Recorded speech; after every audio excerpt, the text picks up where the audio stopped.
I am the third-party examiner.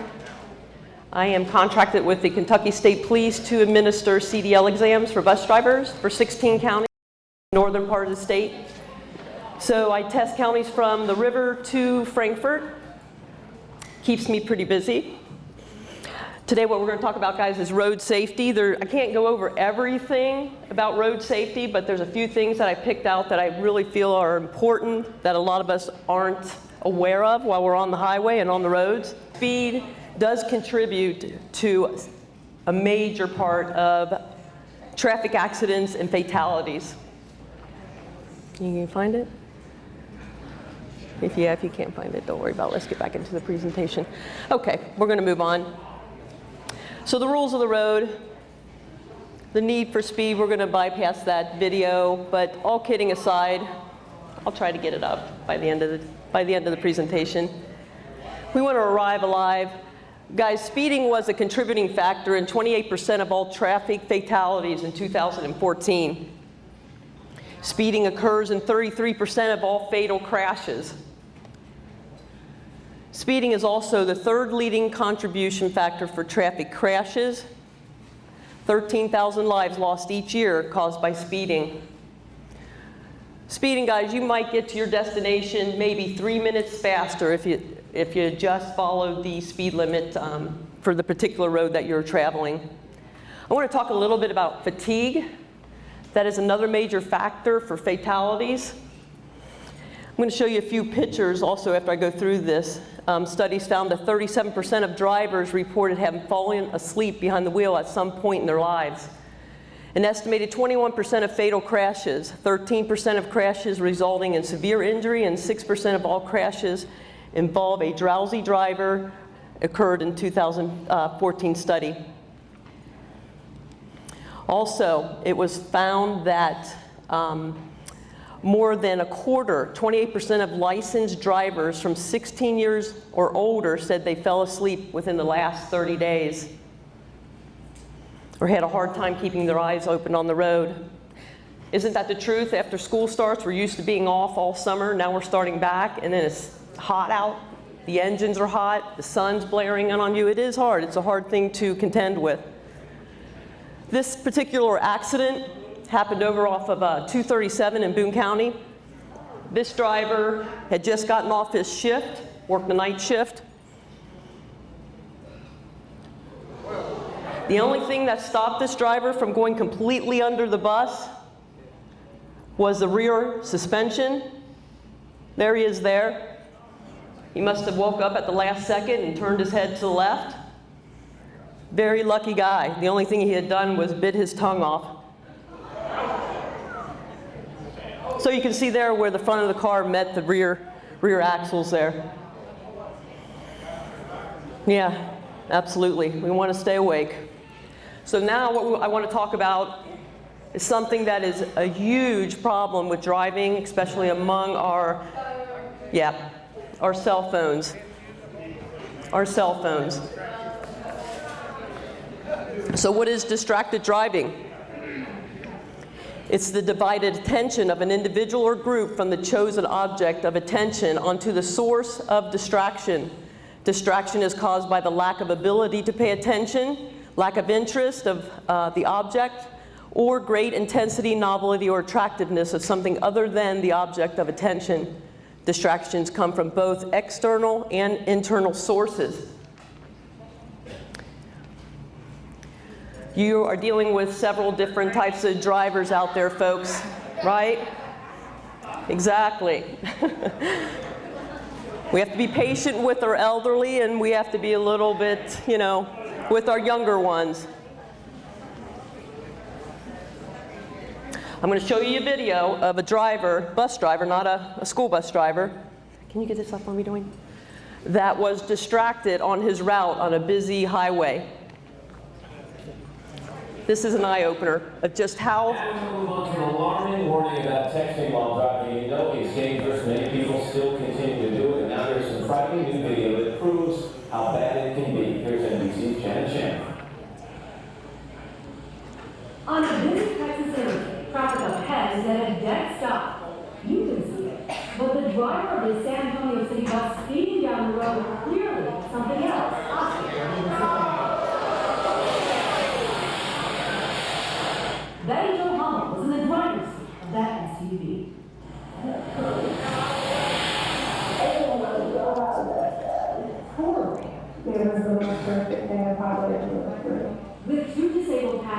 wrapped in behind him.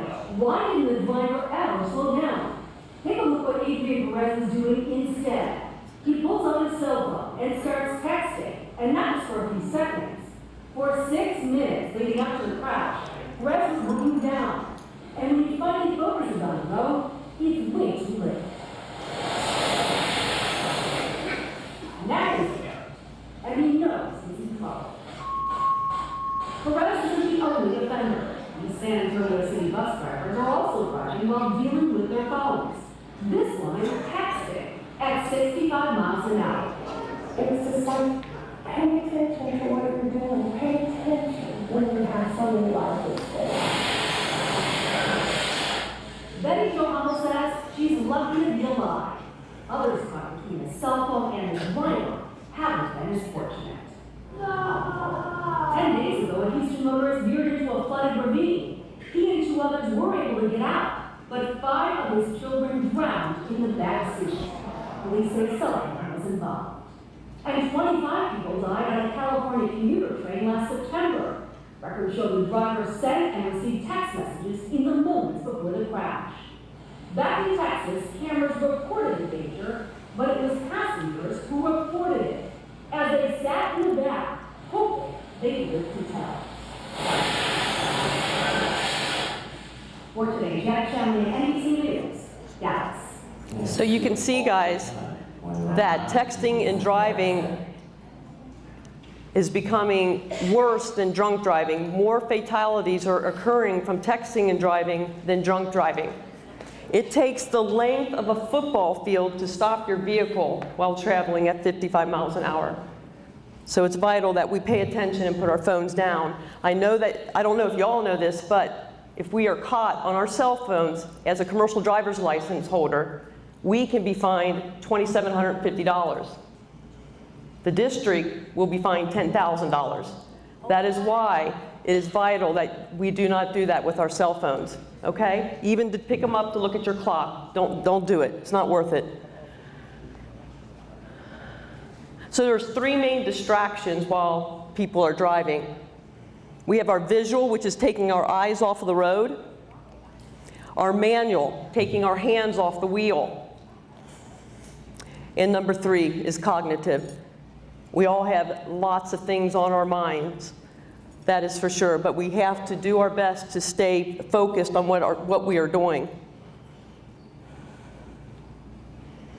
Other distractions include eating and drinking, talking to passengers, grooming, using a cell phone, reading, including maps, using a navigational system, changing the radio station. Okay, and I just have one more video I want to show you guys on distracted driving because it really did hit home with me.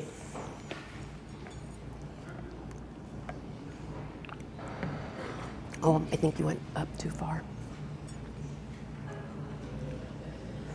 You see it? Oh, I hope I can see. Show that one. It's not coming up. There.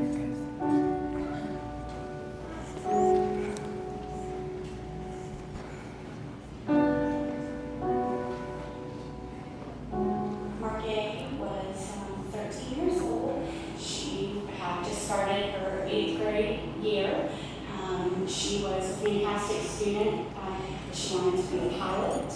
She loved animals. She loved people. She was just a great all-around kid.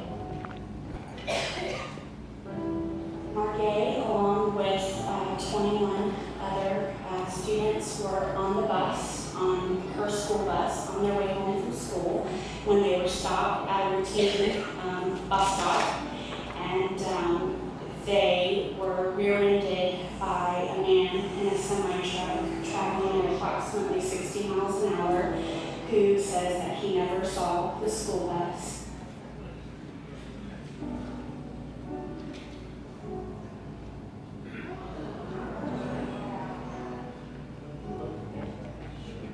Margay was thrown underneath the seats of the school bus and was not able to get out.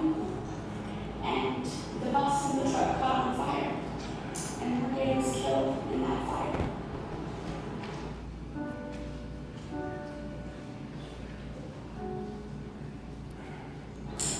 I feel that a big part of me died with Margay. It's completely changed my outlook on life. My son struggles very hard with it. It's just taking your world full of color, and then all of a sudden, everything is gray. I can't even say it's black and white. It's just gray. It's ugly.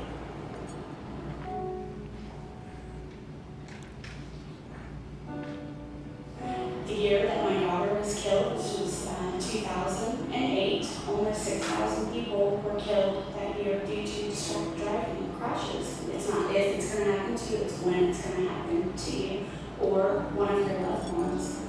And believe me, you don't want to be in my shoes.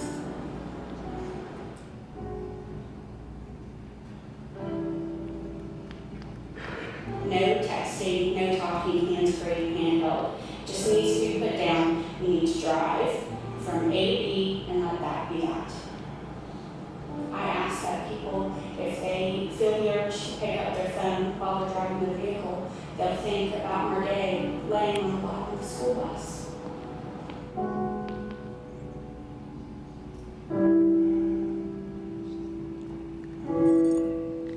Distracted driving kills. Safe driving starts with you. Yeah. Very much the truth. You know, could you imagine if that was your daughter? It happens like that, in an instant. You can say something like that's never going to happen to me, but in my lifetime, I've definitely learned never to say never, because things will happen. Another thing I want to discuss, especially for you sub-drivers, is to always stay in control when you're out there driving the bus. You're going to be in situations where you're not going to know where you're going. You're trying to figure out where you're going. You're listening to the kids, listening to them screaming. You're trying to get a feel of a conventional, trying to get a feel of a transit. But you have to remember, you've got to stay in control of that school bus at all times. I'm going to show you some things that have happened when people will let others tell them how to drive, waving them on. So know where to make a safe turnaround. Let's say you do get lost.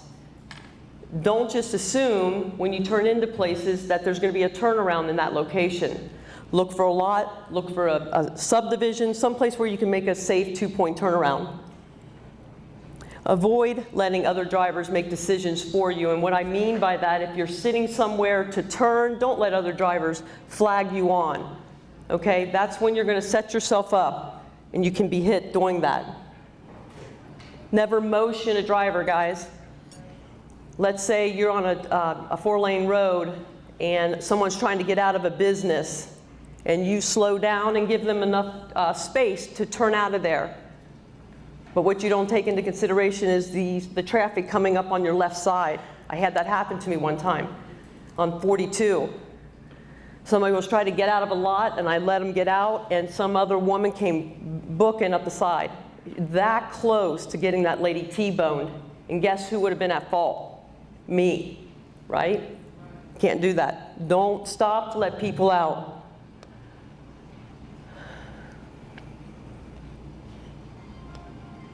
Okay, this particular driver was a sub-driver. It was a foggy, rainy morning. She had no clue where she was going. So she decided to go down into, I don't know if you know where Camp Ernst Lake is, off of Camp Ernst Road. Okay, no place to turn around. So she decides to turn around in the grassy area, which was wet. And her bus, as you can see here, slid just within inches of those rear tires going into that lake. Now, if she had kids on that bus, what do you think would have happened? The weight. They would have been taking a swim. So be mindful of where you're going to go to make a turnaround or to get your bearings back in order so you can figure out where you're going. Stop at a safe location. Call for help. Okay, now I want to talk about road recovery. And what I mean by this, guys, is getting your tire, your drive tire, off the shoulder. Very dangerous situation to be in. With road recovery, there are certain procedures you want to follow if this does happen to you. Okay, if you should run off the paved surface of a roadway, you want to keep a firm grip on the steering wheel. This is necessary to keep the vehicle traveling straight ahead, straddling the pavement's edge. You will need to fight the tendency of the wheel to pulling to the right because the shoulder will be soft. You must also resist the immediate urge to whip the vehicle back onto the pavement. Our buses are top heavy. That is not what we want to do. The next step is to ease off the accelerator, causing the vehicle to slow down gradually. Avoid braking if possible. But if necessary, use a gradual braking method which will enable you to maintain control. Slow down until you can safely return to the road or stay off it or until you can get to a driveway or another surface that will allow you to return gradually. I'm going to show you some pictures of rollovers. You whip that bus, that thing is going to go to the opposite direction and you're going to roll it. A couple years ago, there was a driver in the state of Kentucky, took some first graders on a field trip. Yeah, do you remember this?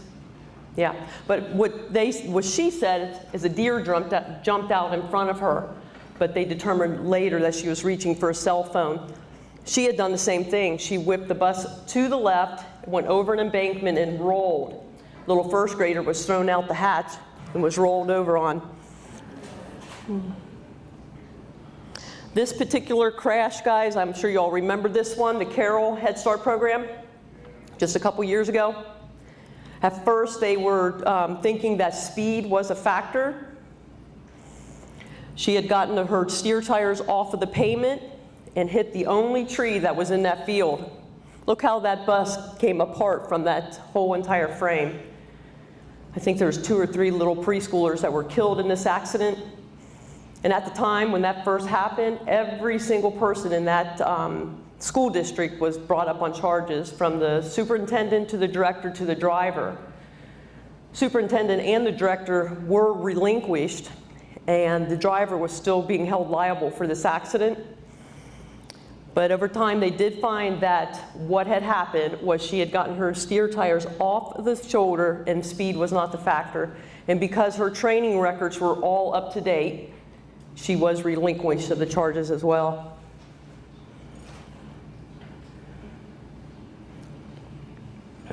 So we're going to talk about road recovery here. Remember the word safe, okay? When you get yourself in a situation like this, S is for the steering wheel. Get a firm grip on that steering wheel. Your A would be for the accelerator. Let your foot up off that accelerator.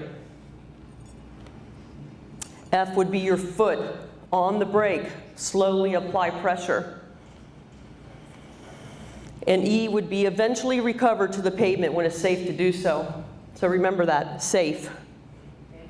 Safe. All right, now I want to talk about some signs.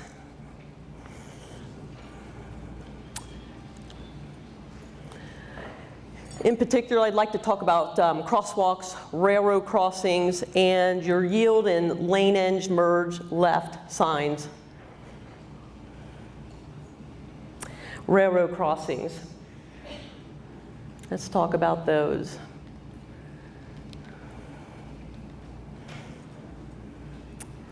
Okay, guys, what you need to know about your railroad crossings. School bus drivers and drivers that are carrying a hazardous endorsement has to stop at all railroad crossings.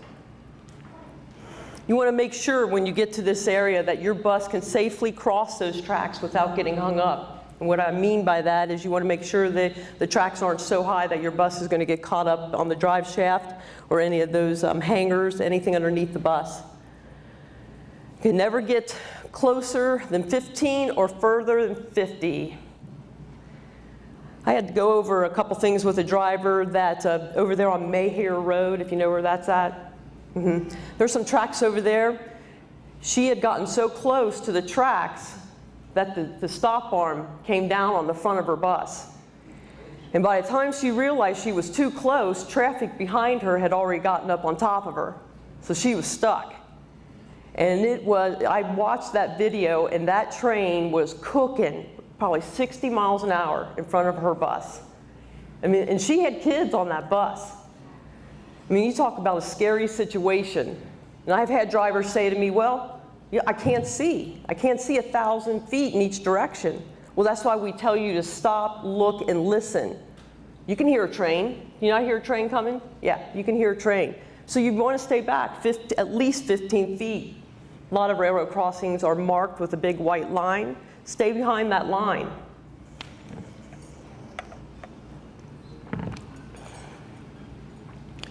Okay, the only person that would be allowed to direct you across railroad tracks, if you've been sitting there and the lights are flashing, the only ones that can direct you across that track will be a railroad supervisor or a police officer. Not even your coordinator or director or anyone else can tell you to proceed with caution. If a DOT officer happens to be sitting there and you go ahead and just go through that railroad track without that supervisor or officer directing you, you as a driver can be fined $10,000. So don't ever get the urge, even if you go across tracks every single day and you never see a train come, the day you do it, there's going to be a train come. So you wait and you have an officer come out and escort you across. It's illegal to pass a vehicle within 100 feet of a railroad track.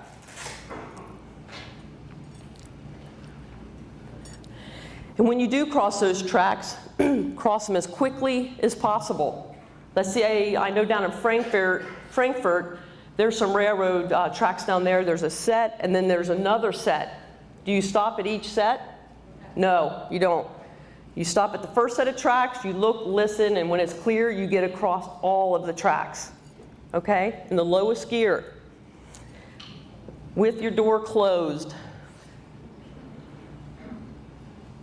And always, always follow your proper procedures, guys, when you come up to the railroad crossings, okay? Set your brake, put it in the lowest gear, turn off your noise kill, open your window and door, look and listen 1,000 feet in each direction. Once it's clear to do so, put on your four-ways and get across the track as quickly as possible. As soon as the rear end clears the tracks, put your bus back in drive and turn off your hazards. Okay, let's talk about the types of railroad crossings.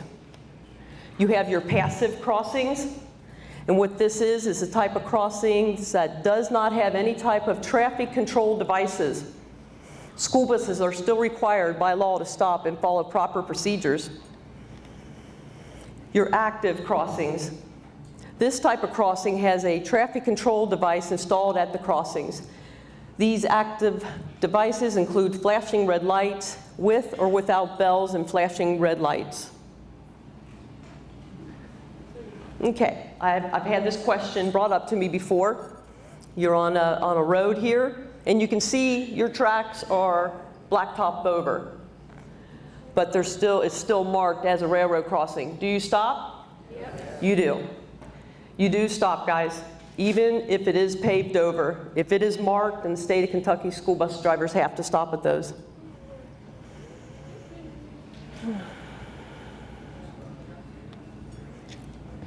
Yeah, these are my favorite right here. Especially on the highway.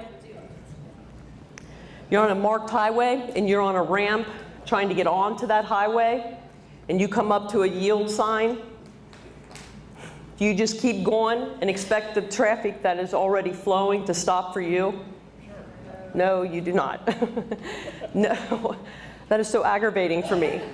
That yield sign means you either slow it down or you speed it up, but you are to merge into traffic at that rate of speed that the traffic flowing is going, okay?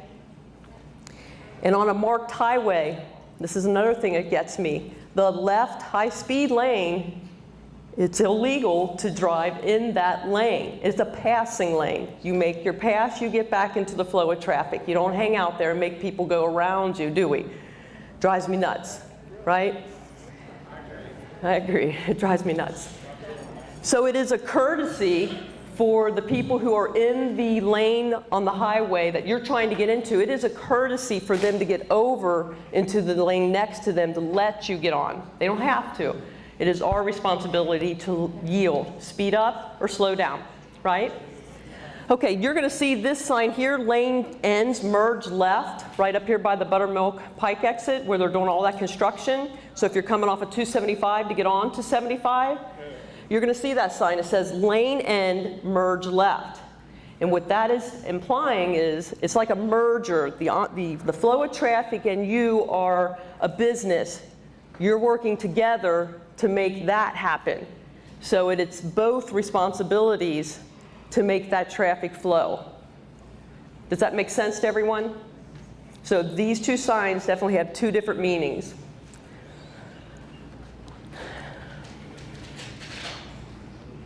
Let's talk about railroad crossings. I'm sorry, crosswalks, pedestrians. Well, let me go back. Okay, so you're in an urban area, and you see a crosswalk sign like this, the one on the top right up there. You see them all the time. You have a student or a person, anyone, standing there waiting to cross the road. Do we stop for them? Always. Pedestrians always have the right-of-way. And you'll see that all the time where people are just blowing right past these people trying to get into this crosswalk and get across the road. It's our responsibility to stop and let them make that cross. Yep. Yep. Okay, the next one here, guys. This law was enacted just a couple years ago. Our law enforcement and our EMS and even motorists are getting hit at alarming rates. When you see people on the side of the road, especially our law enforcement, you have to get over. It is a law. Now, if the traffic is heavy, what they want you to do is slow yourself down and proceed with caution.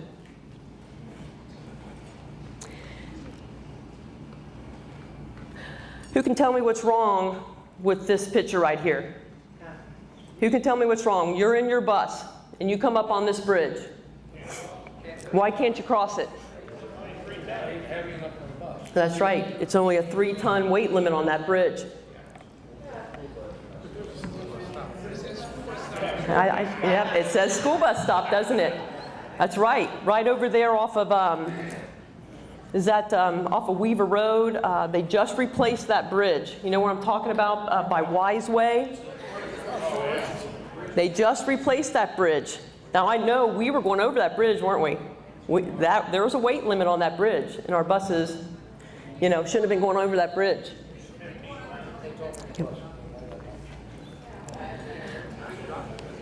Okay, how much does a bus weigh, guys?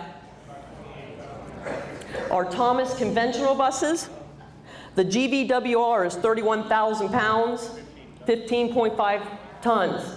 That's completely loaded. That's when your bus is full of kids. That is what a conventional Thomas weighs. For us to get our CDL, our BCDL, they must take that test in a vehicle that weighs 26,001 pounds, which is 13 tons. Those are things we want to be watching out on the roads. We also want to watch our clearance. You go underneath the bridge. How tall is our bus? Who knows? How tall, how wide? Huh? Yep.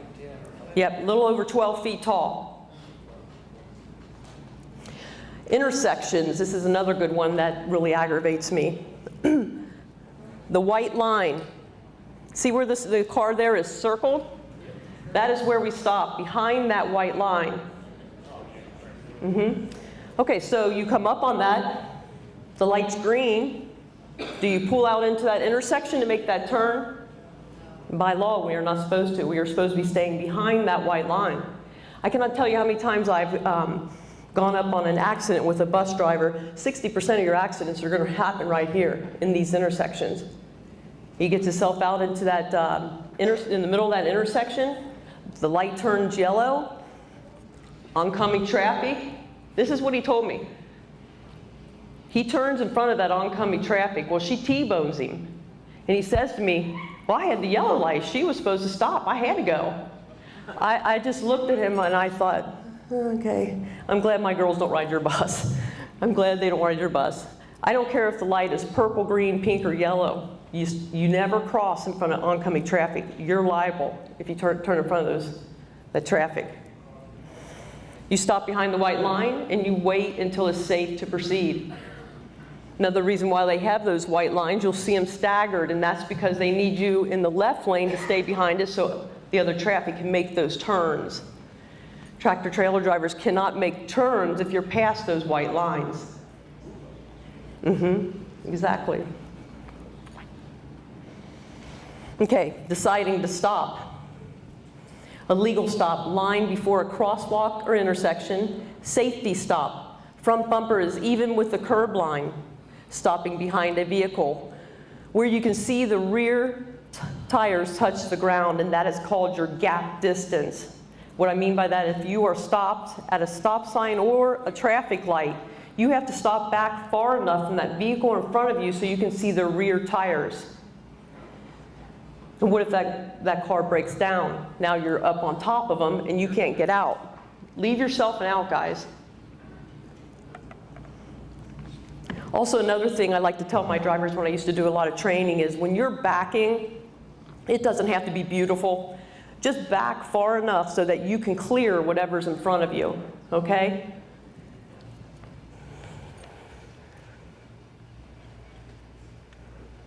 Breakdowns. Where do I place my triangles?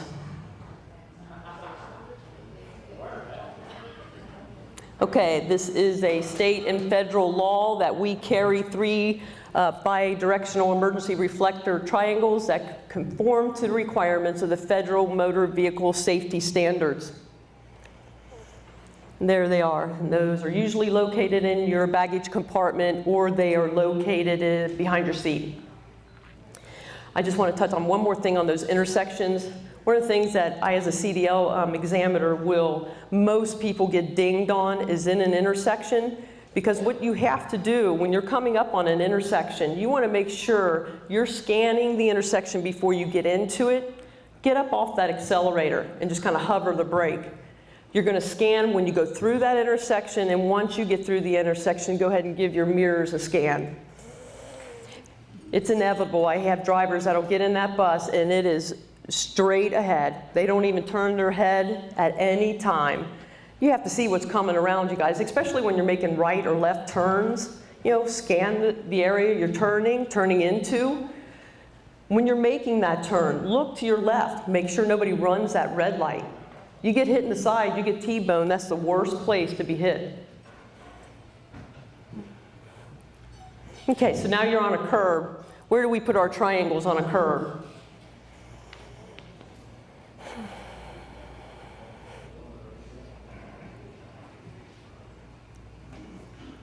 You want to place your first triangle 100 feet or 40 paces to the rear of your bus so that it can be seen and not run over.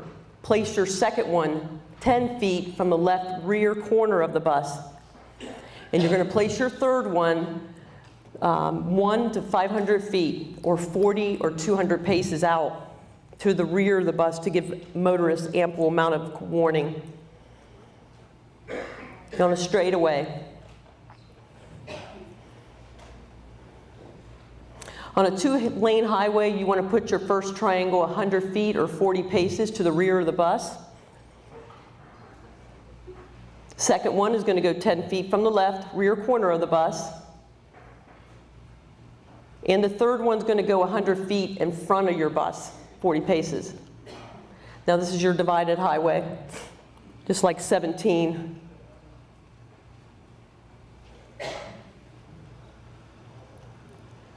And where you're going to place those, your first one's going to go to the rear of the bus, 10 feet from the corner.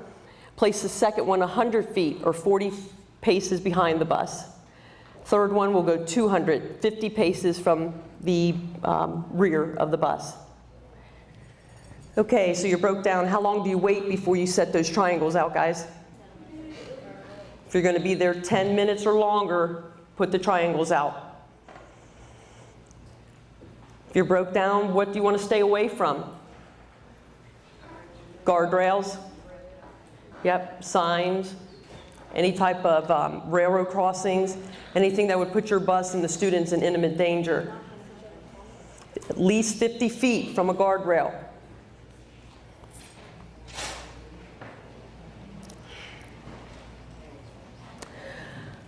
Okay, I know, Jim, that little pamphlet you guys did was really nice. Incidents and accidents, guys. You never know how you're going to react when you are in some type of accident, especially if you're in an accident where there's fatalities. I'm going to tell you that when I went down to the state police and was certified with Trooper Spradlin, the first thing, what is the very first thing they go for when they come upon an accident? Very first thing. There's two things they go to, especially if there's fatalities. Did you say pre-trip? Pre-trip. It is your pre-trip form. Like Doug said, guys, that's a legal binding contract. They're going to look at that to make sure that you checked that bus over before you took it out on the road. And unfortunately, if it's not documented correctly, you just hung yourself out to dry. That happened down in Grant County. When that bus got off the shoulder, she whipped it back the other way and hit that phone pole. I don't remember how many students were killed in that, but I know the one was really hurt bad. But she had a whole host of other things that they were able to use against her. But make sure your pre-trip's filled out. Second thing, now the driver's incapacitated. You can't tell him who these kids are on the school bus. Next thing they're going to look for is your student seating chart. It's another thing that's very important that you make sure you fill out. That's why we assign seats to our students, okay? You're going to fill out that seating chart with the student's name, the grade, and an emergency contact. So that if they're not able to tell you who they are and what their parents are, they can go right to that student chart. That's going to help them do what they need to do. Okay, so you just ran in the back of someone and you are dazed and you are disoriented. We had this happen to a driver when I was over at Boone County. And you can see the man on the video. He was just walking around the bus and had no clue what to do. That's how much this upset him. So if you know ahead of time what you need to do, you want to set your parking brake. I know it doesn't say this in your procedures, Jim, but turn the ignition off and remove the keys. You guys want to remain calm. If you're out of control, the kids are going to be out of control. Remain calm and reassure your students that it's going to be okay. Use your emergency reflectors to protect the scene, to protect the pupils and the bus from further incident and injuries. If the bus is in a position that causes further incidents and injuries, move it if you can. Example, railroad crossings.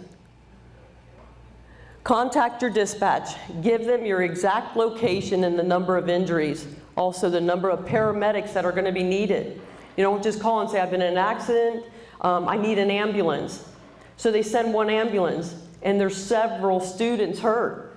You want to make sure that you assess the situation. How many ambulances are you going to need? Look to see exactly where you're at. Look for an address, look for cross streets so you can tell the dispatchers where exactly they need to go.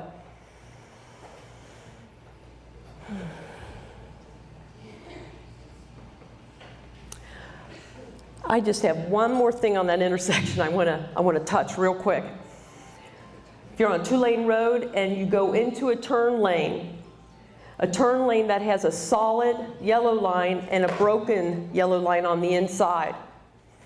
I have seen people get into that and just go down this lane to get to the turn lane. You can't do that. You can only turn into the turn lane where it's broken off, okay? Because if you go down that turn lane and someone does it the right way and makes that left turn where they're supposed to, and now you just hit them, you're at fault, right? Double yellow line, are we allowed to pass the garbage truck on the double yellow line, guys? Yeah, no, we're not supposed to. Does anybody have any questions for me? I hope some of this stuff was helpful. I know that what I covered are things that I didn't know much about before I started this, and it definitely has helped me. Okay, if you don't have any questions, thanks a lot, guys.